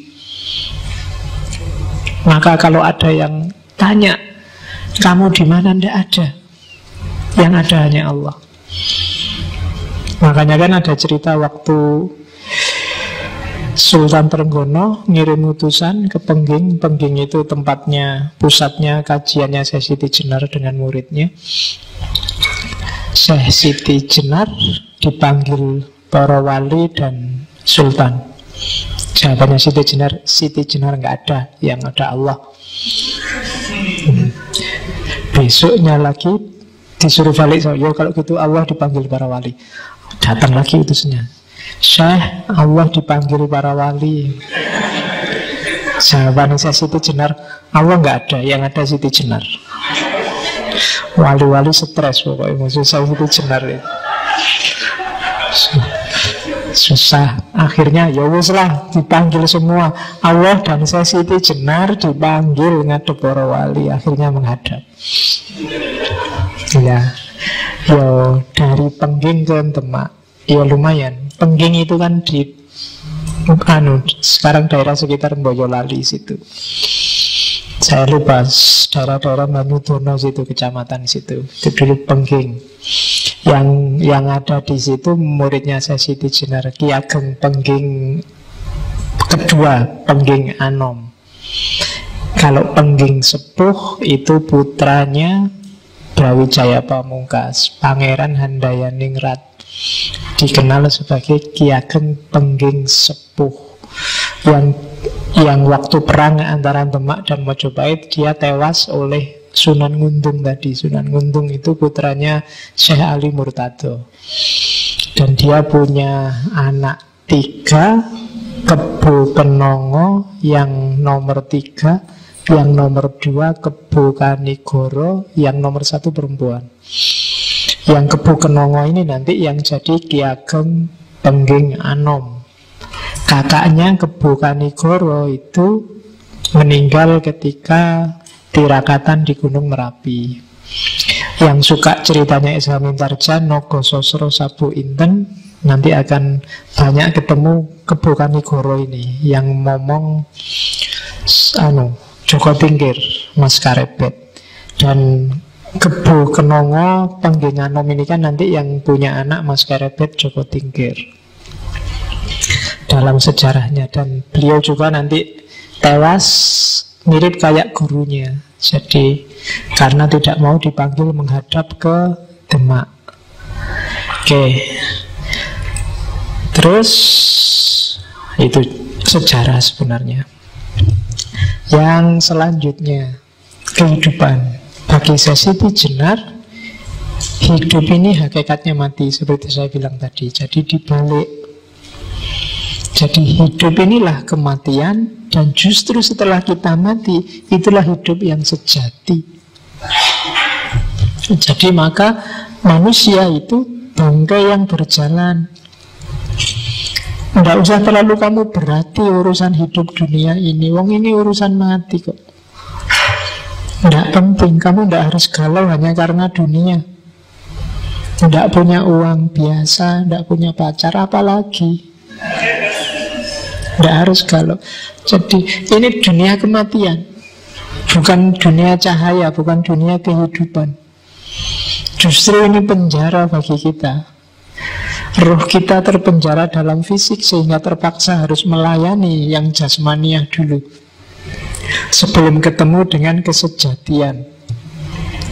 Maka siapapun manusia yang membanggakan keduniaannya di level apapun, maka dia bodoh. Ini dunia gelap, dunia kematian. Oke. Dunia ini menggodamu, jangan sampai kamu tergoda. Jadi kehidupan sejati adanya besok setelah kita mati. Ini juga yang kadang-kadang oleh para santrinya Siti Jenar dipahami secara berbeda. Terus mereka akhirnya apa? Merindukan kematian. Tidak apa-apa sih kalau sekedar ingin segera mati. Beberapa ceritanya loh ya, saya tidak tahu pasnya. Beberapa akhirnya apa? Ada yang begal, ngerampok, biar ditangkep, dipukuli orang banyak terus mati. Alhamdulillah lepas dari dunia. Wah, ini apa tuh is? Cara memahaminya ya karena orang awam kan sok-sok gitu. Tenang aja, berarti dunia ini kan tidak penting kan kematian. Ayo kita sakar PDW, tidak apa-apa. Mati, alhamdulillah kita ketemu kesejatian. Jadi orang memahaminya jadi salah. Padahal maunya kan pasti bukan ke situ. Maunya itu karena hidup ini kematian, maka kamu jangan jatuh cinta dengan hidup sekarang dan di sini. Siap-siaplah yang serius untuk hidupmu yang sejati besok. Jadi cari bekal sebanyak-banyaknya untuk hidup yang beneran. Ini kamu belum hidup sebenarnya. Kamu nggak sadar aja. Itu kan sama kayak Ghazali yang di salah satu kitabnya tiba-tiba bilang, akal itu tidak mesti lo ya. Jangan-jangan yang sekarang kamu anggap hidup tiba-tiba bukan. Buktinya apa? Mimpi. Waktu kamu mimpi itu kan seolah-olah beneran. Pagi-pagi bangun, Allah cuma mimpi kemarin itu. Sopo ngerti hidup ini juga begitu. Begitu besok kamu meninggal, terus bangkit lagi. Walah, ternyata yang kemarin itu enggak kayak kamu nganggap mimpi. Hidup ini juga jangan-jangan besok kamu merasa begitu. Mimpi ya ternyata. Ngapain kalau mimpi kemarin begitu susahnya jungkir balik, gegeran, tawuran, cuma mimpi aja kok. Seserius itu kita. Nah itu kan Ghazali nyindirnya begitu. Jadi ya, makanya hidup ini kematian, katanya Siti Jenar. Jangan dianggap terlalu serius. Apapun yang terjadi, baik kenikmatan atau kesedihan. Ya, itu harusnya surga dan neraka. Tapi saya tidak tahu. Mungkin Indonesia KRO jadi neraka dan neraka. Ya, itu aku loh. Mungkin ada hal yang tidak terlihat. Jadi kalau ada yang mendakwahkan, memamerkan surga dan mengancamkan neraka, katanya Siti Jenar, neraka dan surga itu ya sekarang di dunia ini. Ketika kamu senang mendapat banyak nikmat, hidupmu tentram, nyaman, itulah surga.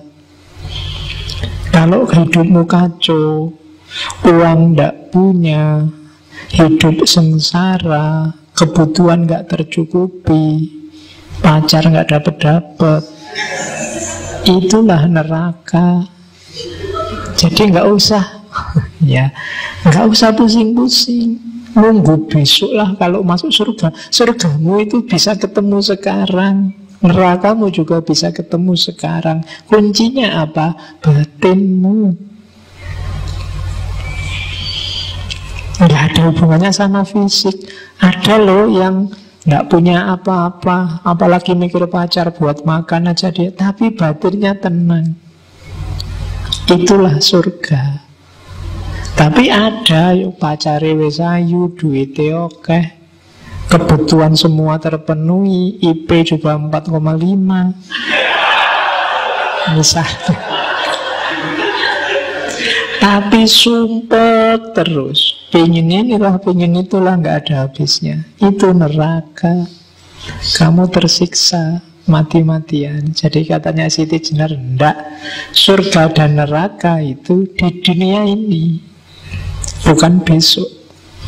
Jadi carilah surgamu, carilah nerakamu. Nggak usah amal baik, besok kita ketemu surga. Kalau amalmu memang benar-benar baik, ikhlas lillahi ta'ala, lahir batin, kamu akan ketemu surga sekarang, tidak nunggu besok. Kalau batinmu kacau, rusak, tidak karu-karuan, galau, ya nerakanya nggak nunggu besok, sekarang. Kamu melakukan kejahatan, kamu melakukan keburukan, nerakamu akan ketemu sekarang. Rasakan sendiri akibatnya sekarang di dunia ini, tidak besok. Jadi surga dan neraka versinya saya Siti Jenar itu nggak nunggu besok. Enak dan senang yang sifatnya fisik seperti digambarkan dalam nas-nas tentang surga dan neraka itu bukan besok. Kalau di akhirat fisik tidak terlalu urgent, dunianya sudah beda. Jadi surga neraka yang digambarkan agak vulgar di Al-Quran itu kan isinya kenikmatan duniawi,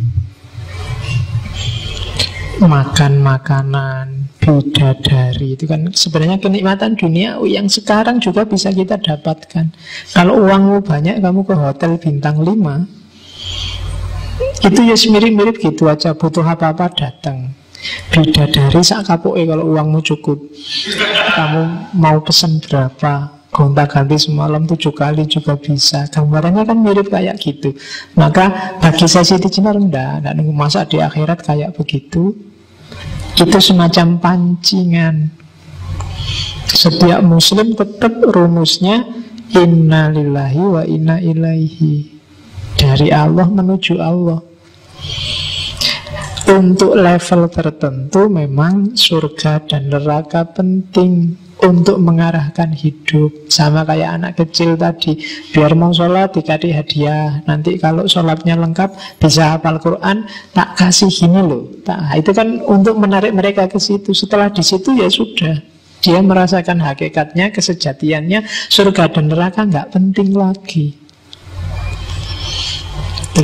Kalau surga neraka dengan gambaran persis fisikal itu, sekarang kita juga bisa merasakan, nggak usah nunggu besok. Nah, itu tentang surga dan neraka. Oke, ini pandangannya selanjutnya. Syukur kalau saya sampai tiba di alam kehidupan yang sejati. Jadi ini kan ketika saya Siti Jenar diancam, sudahlah kalau kamu terus-terusan ajaran kayak gini kamu sebarkan, ya resikonya kamu akan dihukum. Eksekusinya ya mesti mati karena kamu dianggap murtad, ajaranmu keluar dari mainstream. Jawabannya saya Siti Jenar, ya syukur kalau saya sampai tiba di alam kehidupan sejati. Sejak kemarin saya nunggu-nunggu kapan waktuku untuk nyampe ke hidup yang sejati, bukan alam kematian ini. Lah kok diancam, dihukum mati, ya alhamdulillah. Sama kayak Halak kemarin kan, alhamdulillah dihukum mati. Dalam alam kematian ini saya kaya akan dosa. Siang malam saya berdekatan dengan api neraka. Sakit dan sehat saya temukan di dunia ini. Lain halnya apabila saya sudah lepas dari alam kematian ini. Saya akan hidup sempurna, langgeng, tiada ini itu lagi. Jadi diancam hukuman mati ya berani, tidak takut sama sekali. Apa sih hukuman mati itu? Justru itu yang sejak kemarin tak tunggu-tunggu.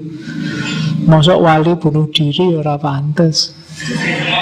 Tapi nek dihukum mati, ayo, ndak takut sama sekali. Ya, seminggu lalu saya bilang kan bahwa aulia Allah, inna aulia Allah itu la khaufun alaihim wa lahum yahzanun. Nggak sedih, nggak takut. Wong cuma hukuman mati, apa susahnya? Nggak akan nyewa pengacara, biar aja.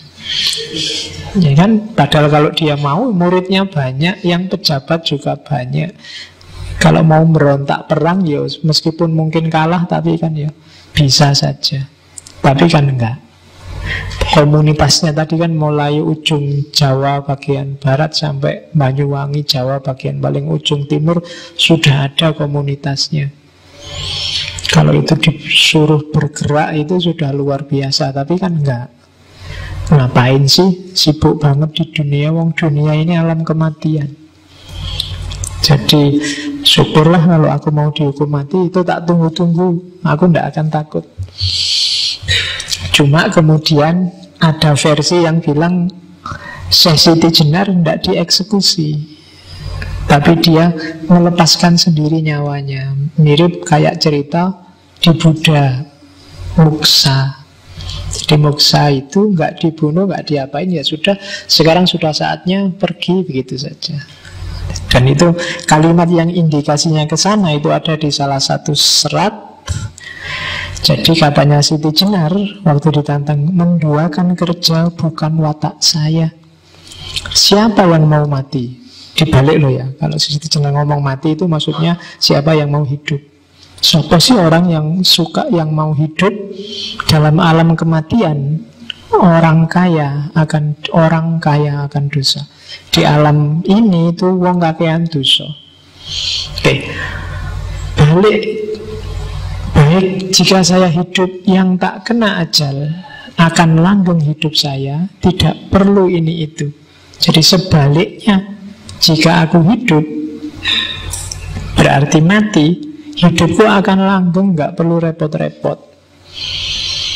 Akan tetapi bila saya disuruh memilih hidup atau mati, saya tidak sudi. Ya kalau dikon milih mati apa milih hidup? Kalau pengen hidup, ya kita nggak mengeksekusi. Kalau pengen mati kita eksekusi. Itu tersinggung saya Siti Jenar. Jadi bila saya disuruh milih, saya nggak akan sudi. Sekalipun saya hidup, biar saya sendiri yang menentukan. Jadi bukan suruhanmu. Hidup mati itu bisa milih sendiri aku. Tidak usah wali songo memulangkan saya ke alam kehidupan. Macam bukan wali utama saya ini. Ya, nggak usah capek-capek eksekusi lah, nggak usah cari alat apa, nggak usah. Mau hidup saja kok minta tolong pada sesamanya. Saya nggak akan minta-minta. Nah, marilah kamu saksikan. Saya akan pulang sendiri ke alam kehidupan sejati. Nah, terus ya begitu saja, terus nyawanya keluar, ceritanya selesai. Jadi itu salah satu versi. Ada satu versi lain yang menceritakan bahwa ya benar beliau nanti dieksekusi, cuma kemudian darahnya membentuk kalimat Allah. Kemudian ada cerita lagi, mayatnya kemudian dibawa ke Demak, di tengah jalan disemayamkan di satu masjid, terus ditutupi. Malam-malam para wali melihat dibuka, terus bercahaya, baunya wangi. Ini terus mereka takut. Ini kalau masyarakat tahu, semakin diidolakan Syekh Siti Jenar. Akhirnya mayat yang bercahaya dan berbau wangi itu disuruh disingkirkan. Kemudian diganti dengan anjing. Jadi terus pagi-pagi banyak orang datang, terus dibilang, coba dilihat, itulah perilaku orang yang sesat dan murtad. Begitu dibuka, oh ternyata isinya anjing. Ada juga, jadi versinya banyak. Saya bilang tadi banyak cerita-cerita, banyak mitos-mitos. Ada sebabnya kenapa mitos-mitos itu dibikin.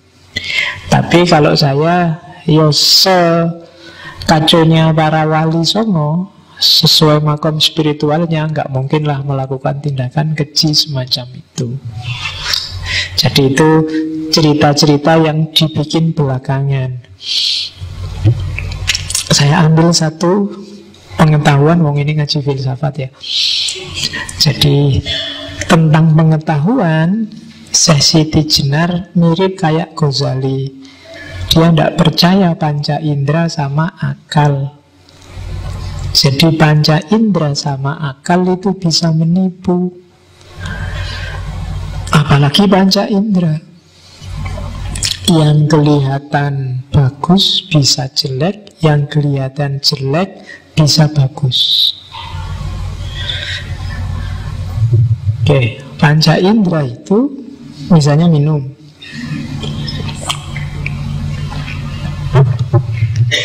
Ini kan rasanya manis.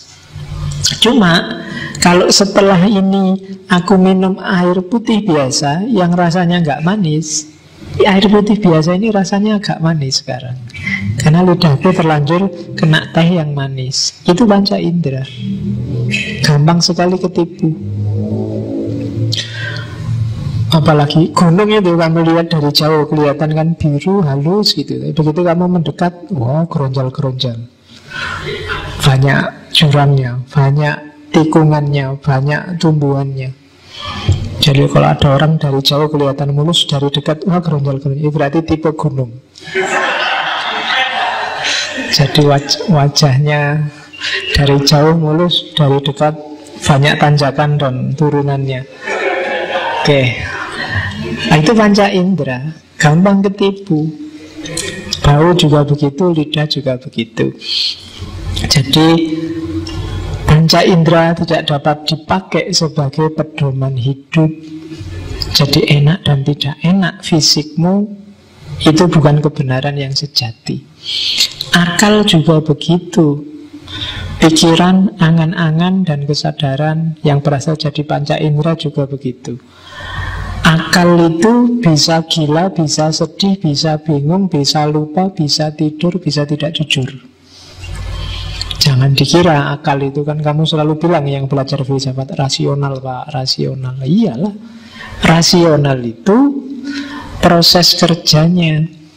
Tapi misi yang kamu tempelkan di rasionalitas itu bisa tidak jujur, bisa untuk kepentingan tertentu, bisa manipulatif.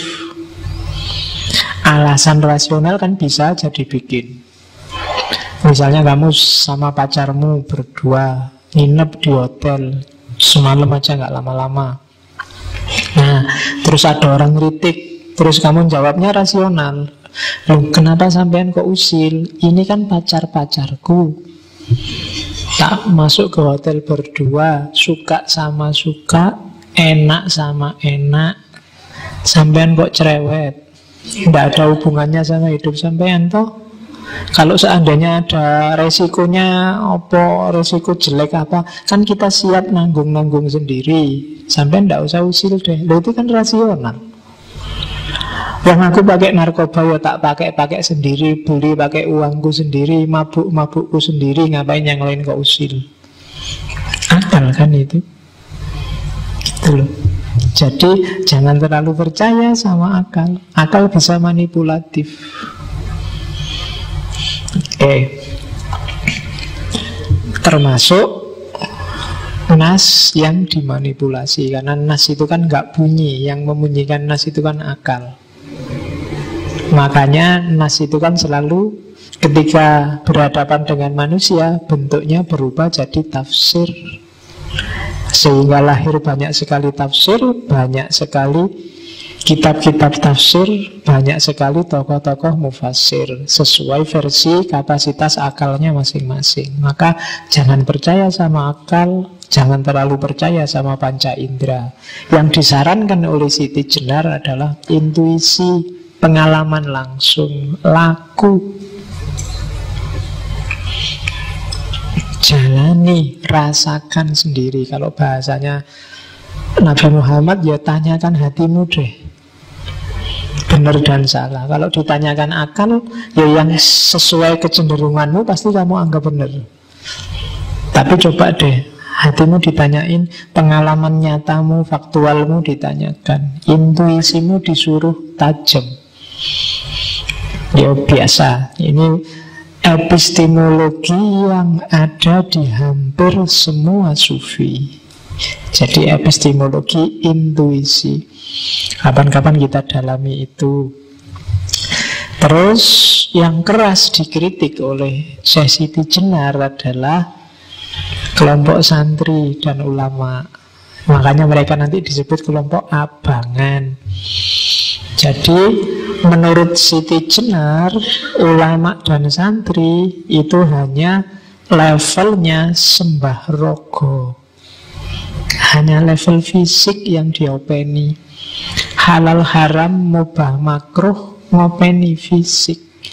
Padahal tugas manusia yang lebih utama itu adalah kemuliaannya. Padahal Nabi diutus liutamima makarimal akhlak. moralitasnya, batinnya. Sementara para ulama, para santri, katanya Siti Jenar, sibuk dengan dogma, sibuk dengan rayuan surga dan ancaman neraka. Padahal surga dan neraka itu kan hidup kita sehari-hari. Itu yang bikin umat jadi terkungkung dan tergantung pada ulamanya. Karena yang paling ngerti tentang syariat ya ulamanya. Jadi jebakannya di situ. Akhirnya apa? Santrinya tidak bisa menomorsatukan Allah. Yang jadi nomor satu ulamanya, kiainya. Yang diminta fatwa halal haram ulamanya, kiainya. Bahkan kamu tanya ke kiaimu, Pak Yai, saya kira-kira masuk surga apa enggak? Ya kiai ini yang ditakoni. Dan kamu izinkan mereka untuk memvonismu masih muslim, apa sudah murtad, apa sudah kafir, besok kamu masuk neraka apa enggak. Dan ini yang jadi sumber kritiknya Siti Jenar. Jadi relasi ulama santri itu tidak ada bedanya dengan relasi raja dan rakyat, kawula dan gusti yang terpisah, yang hierarkis, satu di atas, satu di bawah. Dan ketika ada hierarki, itu berarti tauhid tidak bisa 100%. Ada sesuatu selain Allah yang diposisikan di atas. Kalau dalam bahasa hadis, yang di atas itulah namanya zalim, yang di bawah namanya mazlum. Dan Nabi wanti-wanti, unsur akhoka zaliman au mazluman. Jadi jangan mau ada hierarki dalam hidup kita. Itu pesannya Siti Jenar. Pesannya egaliter. Apakah itu ulama sama santri, pemerintah sama rakyat, termasuk dosen sama mahasiswa, termasuk dosen sama rektor, termasuk rektor sama menteri, termasuk menteri sama presiden. Jangan ada hierarki. Ya kita saling menjalankan fungsi masing-masing, tapi jangan memposisikan di atas. Jadi orang yang menindas atau merelakan dirinya ditindas, itu sama-sama bukan muwahhid. Nah, duduk persoalannya di situ. Itulah kenapa Siti Jenar melakukan gerakan besar dengan gerakan lemah abangnya. Bikin pusat-pusat pendidikan masyarakat untuk egalitarianisme. Tentang kewalian, sebenarnya agak panjang, tak potong sedikit. Jadi kenalilah sendiri guru-gurumu. Hati-hati, jangan suka meremehkan orang yang ada di sekelilingmu, siapapun dia. Siapa tahu dia kekasihnya Allah, para walinya Allah. Jadi, tapi dia sendiri kelihatannya nggak ya enggak, memang wali yang sejati kadang malah nggak ngerti kalau dirinya wali. Malah justru blundernya adalah orang yang ngerti, apalagi ngaku dirinya wali, itu biasanya levelnya langsung merosot. Wali yang sejati itu digambarkan malah dia tidak ngerti kalau dirinya wali. Itu untuk jaga-jaga biar tidak sombong. Nah, kalian kenalilah orang-orang ini, jangan sampai terlewatkan. Katanya Siti Jenar, sebenarnya paragrafnya panjang, tak potong sedikit. Kekasih Allah itu ibarat cahaya. Jika ia berada di kejauhan, kelihatan sekali terangnya. Namun jika cahaya itu didekatkan ke mata, mata kita akan silau dan tidak bisa melihatnya dengan jelas. Semakin dekat cahaya itu ke mata kita, maka semakin mata kita buta, tidak bisa melihatnya. Engkau bisa melihat cahaya kewalian pada diri seseorang yang jauh darimu, namun engkau tidak bisa melihat cahaya kewalian yang memancar dari diri orang-orang yang terdekat denganmu. Maka jangan meremehkan orang, jangan merendahkan orang, jangan melecehkan orang dalam bentuk apapun. Karena selain bahwa jangan-jangan dia wali, jangan-jangan dia dicintai Allah, juga aktivitasmu melecehkan dan meremehkan orang itu menunjukkan kesombongan, menunjukkan kamu memposisikan dirimu sebagai Tuhan baru, menunjukkan anak al-haq, menunjukkan kamu ngaku sebagai engkaulah yang paling benar. Dan anaknya bukan anak Allah, tapi anak yang egois, anak yang menunjuk dirimu sendiri, bukan Allah. Nah, itu arahnya sesi Jenar ke situ. Jadi jangan sampai, makanya nasihatnya si Abdul Qadir Jailani kan gitu, ketemu siapapun anggap dia lebih dekat pada Allah dibandingkan kamu. Kalau ketemu yang lebih muda, anggaplah wah dia dosanya masih sedikit, dosaku lebih banyak, mesti aku lebih tua. Kalau ketemu yang lebih tua, anggaplah wah orang tua ini mesti ibadahnya lebih banyak dibandingkan aku yang masih muda. Ketemu orang bodoh, sementara kamu merasa pintar, anggaplah yang bodoh itu kalau dia berdosa karena dia nggak tahu, wong dia bodoh. Jadi dimaafkan, orang nggak tahu kan dimaafkan. Tapi sementara kamu yang pintar, kamu melakukan dosa padahal kamu tahu. Jadi dia levelnya lebih tinggi darimu, yang bodoh itu. Kalau kamu ketemu orang pintar, ya lebih gampang. Yang pintar itu pasti ilmunya lebih banyak, amalnya lebih banyak.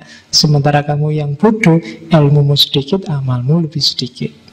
Jadi cara mengambil sudut pandangnya selalu di bawah, jangan ngambil yang di atas, nanti lahirnya sombong. Itu ajarannya Syekh Abdul Qadir Jailani. Kapan-kapan kita bedah beliau. Oke, terus terakhir, masih ada lagi. Jadi ini politiknya. Kemarin juga yang Al-Halaj kita lihat politiknya. Jadi Syekh Siti Jenar itu sebenarnya tadi sudah saya singgung, sedang mendobrak logika raja dan rakyat, kawulo dan gusti.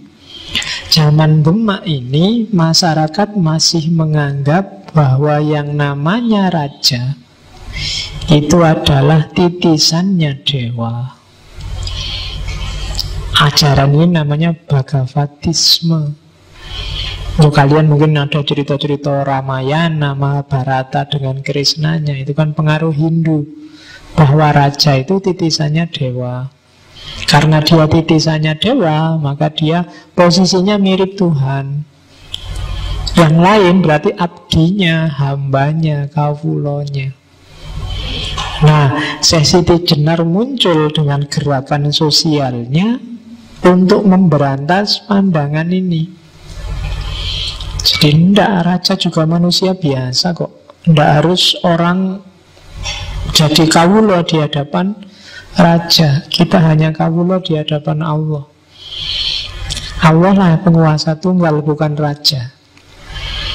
Jadi egalitarianisme semacam ini yang disebarkan oleh Syekh Siti Jenar, ya mesti aja ini menggelisahkan luar biasa bagi raja saat itu. Maka dipakailah MUI-nya saat itu, Dewan Wali Songo, untuk menyidangkan Siti Jenar. Dan jangan salah, Wali Songo itu ya 9 wali, tapi itu semacam MUI memang hari ini. Tapi ya tidak ngumpul bareng Sunan Ampel sama Sunan Muria. Nanti di fase tertentu Sunan Ampel sudah nggak ada, nanti diisi Sunan siapa lagi. Dan jadi semacam dewan para wali. Jaraknya agak jauh, sekitar 200-an tahun antara wali awal sama wali akhir di cerita wali-wali itu.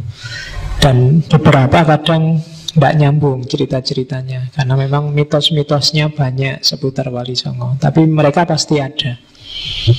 Jadi tidak berarti terus kalau banyak mitosnya terus tidak ada, enggak. Mereka pasti ada. Buktinya apa? Jawa yang hampir 100% Islam. Itu kan Islam itu masuk ke Indonesia sekitar abad ke-7, tapi sampai sekitar abad ke-12 jumlah umat Islam tidak ada 10%-nya. Nanti sekitar abad 12 itu baru datang para wali ini. Tidak ada satu abad setelah itu hampir semua orang Jawa jadi Muslim. Itu bukti suksesnya dakwahnya Wali Songo. Ya meskipun intrik-intrik politik kecil pasti terjadi. Jadi Syekh Siti Jenar ini masuk di kritik pada kerajaan. Jadi maka ya tidak heran terus dia dibenci oleh raja. Dipanggil menghadap pun dia tidak mau. Karena bagi dia yang bisa manggil aku ya hanya Allah. Yang aku sendiri nih ya Allah yang malah dipanggil, gimana? Nah itu yang ada di Syekh Siti Jenar. Maka dia terus dianggap makar. Akhirnya dia tidak dipanggil tapi didatangkan ke sana para wali. Sampai kemudian Sunan Bonang yang datang langsung menjemput. Dan nama Syekh Siti Jenar mulai populer ketika Sunan Bonang memperkenalkan beliau ini loh, Syekh Siti Jenar. Nama Siti Jenar diperkenalkan di depan para wali. Meskipun di sidang pertama itu sebenarnya nggak langsung dieksekusi, dikasih masukan, cobalah nggak usah gitu lagi, kasihan masyarakat yang masih awam dan seterusnya. Itu masih ada jangka waktu setahun sebelum dieksekusi. Di jangka waktu setahun ini Sunan Kalijogo yang disuruh ngawasi. Nanti mungkin ada yang pernah lihat filmnya Syekh Siti Jenar Sunan Kalijogo. Meskipun dramatisasinya banyak, tapi ilmunya sebenarnya agak mirip Sunan Kalijogo sama Siti Jenar ini. Meskipun kemasannya agak berbeda. Sunan Kalijogo lebih halus, pakai media budaya. Sementara Syekh Siti Jenar agak frontal. Itu yang bikin banyak awam salah paham. Tapi kandungan ajarannya kalau diteliti sebenarnya nggak jauh. Dan setahun itu terjadi banyak diskusi, banyak adu pendapat antara Siti Jenar sama Sunan Kalijogo. Oke, terus ini terakhir. Kenapa kemudian banyak sekali mitos-mitos yang jelek-jelek justru muncul ke permukaan?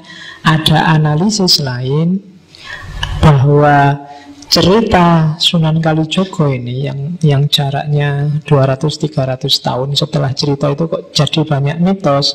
Itu ada analisis bahwa cerita ini, cerita Syekh Siti Jenar yang dieksekusi itu dipakai oleh Sultan Agung untuk membangkitkan moral pasukannya. Jadi kan Syekh Siti Jenar itu terahnya, jadi murid-murid besarnya yang tadi Ki Ageng Pengging sampai Joko Tingkir dan keturunannya itu kan nanti dilanjutkan di Mataram Islam yang sekarang jadi Jogja dan Solo itu. Nah, jayanya kan zaman Sultan Agung. Nah, zaman Sultan Agung untuk menyebarkan kekuasaan itu kan menyerang daerah-daerah Surabaya, Pasuruan itu kan diserang untuk ditaklukkan. Sebagian besar daerah-daerah ini adalah miliknya para wali. Giri, Tuban, dan lain-lain itu kan daerah-daerahnya para wali. Para prajurit ini kan Muslim juga semua. Cuma ya agak gimana kalau harus bertarung sama saudaranya sesama Muslim, apalagi tempatnya para wali. Nah, untuk membangkitkan semangat biar mau bertarung ini, cerita-cerita mitos tentang tentang Syekh Siti Jenar yang dieksekusi, yang diganti anjing dan macam-macam diangkat. Dengan cerita ini pasukan Mataram yang pedalaman ini kan agak panas ini. Wah, Sunan gue diginiin, ini guru-guru gue diginiin. Kurang ajar wali-wali itu memang. Semangat bertarungnya bangkit. Maka mereka siap untuk tarung meluaskan wilayah jajahannya Mataram saat itu. Jadi ada analisis semacam itu. Dan itu ya masuk akal saja. Karena politik itu kan memang caranya selalu begitu. Ya kayak gimana Orde Baru memanfaatkan mitos PKI, gimana zaman Soekarno memanfaatkan mitos revolusi dan yang sejenisnya, gimana zaman reformasi memanfaatkan mitos demokrasi dan jadi macam-macam, mitosnya banyak. Jadi kadang-kadang yang masuk ke memori masyarakat itu yang mitos-mitos, bukan yang ajarannya. Maka yang ada di kepalamu Siti Jenar itu kan kebanyakan cerita-cerita mitosnya. Mulai dari cacing lah, mulai dari dibunuh diganti anjing lah, mulai yang itu.